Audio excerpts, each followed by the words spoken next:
आज दिन गोटाए बेलू को भरतपुर थाना रे खबर आसिला कि आमर शिक्षा और अनुसंधान विश्वविद्यालय कैंपस रो जनेक फोर्थ ईयर स्टूडेंट को किडनैप कराई एवं किडनैप प्रतिबदल रे तांको किछि रैंसम किछि मुंड जमीन रखी अर्थ पाई दाबी करुथिले किछि आसामी। ये खबर पाइला परे आमर डीसीपी भुवनेश्वर सारंकर निर्देश क्रमे स्वतंत्र एक पुलिस टीम गठन कराइथिला। आमर स्पेशल स्क्वाड भी सहयोग करथिले। आमर टेक्निकल सपोर्ट आमर सीसीटीवी फुटेज वेरीफाई कला पर 3टा बेलू को उक्त जो विक्टिम थिले पीड़ित थिले जो छात्र फोर्थ ईयर तांको आमे गोटे आयुर्वेद कॉलेज रो लेन 2 रो गोटे भड़ा घर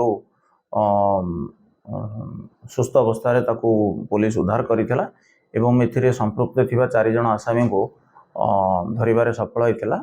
तांको पाखरो ए जो मुंड जमीन रखी पैसा मागुथिले जो 50,000 टंका ताको मध्य जबत करा जायछि। आ मध्य तांको पाखरो छुरी आउ जो ताको असल्ट करिथिले जो विभिन्न ऑफेंस गोटे पिठा खड़िका एवं अन्य जिनस तांको ठारो जबत करा जायछि। ए व्यवहार तो किडनैप कला बेले व्यवहार होइथिबा बाइक सब जबत होइछि। आउ ए संक्रांत रे एक केस मामला रुजु होइछि।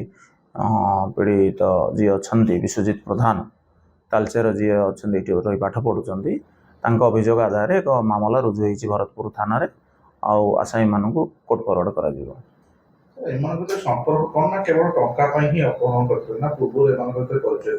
नहीं देखो ये जो वर्तमान तदंत जारी रही तथापि जी प्राथमिक भाव में जना पड़ी जो मैंने अपहरण करते से भी स्टूडेंट अच्छा से भी बीबीए एमबीए फार्मासी से भी पढ़ुं विभिन्न इंस्टीट्यूट रे तांकर से गोटे ग्रुप करी आमर जी सब अच्छी लीडिंग इंस्टीट्यूट अच्छी भुवनेश्वर से मानकर पिला मानकर एडमिशन कराई किसी अर्थ उपार्जन करने सब सुजोग खोजती।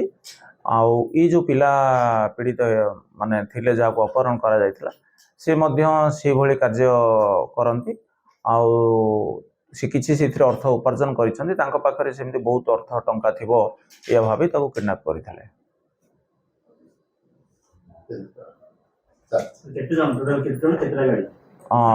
वर्तमान सुधा गोटे बाइक जबत कराई 4 जण अरेस्ट होइचंती ए केस रे।